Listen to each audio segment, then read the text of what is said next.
Հəլեսի կորզդավորի նաշեք իշքսեք, սե Փաշինյանը միակ ղեկավարն է, ով հող չի հանձնել։ Ի զոհնա,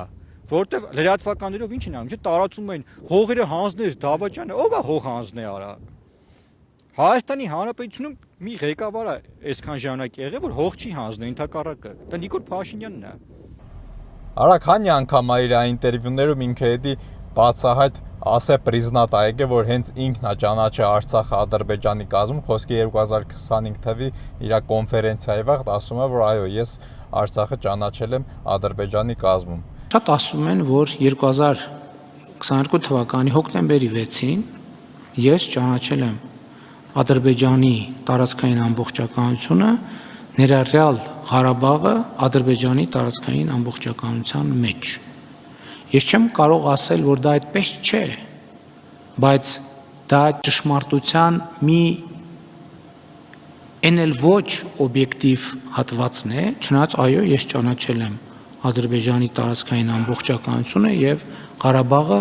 Ադրբեջանի տարածքային ամբողջականության մեջ։ Կամ որ պարլամենտի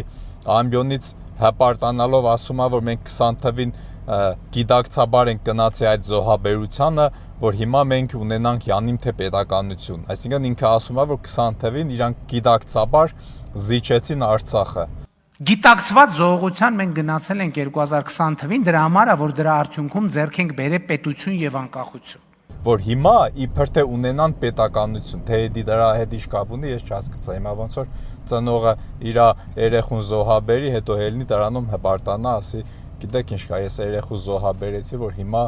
ասենք ես չգիտեմ, մի քիչ լավ ապրեմ, ինձ չնեղեն։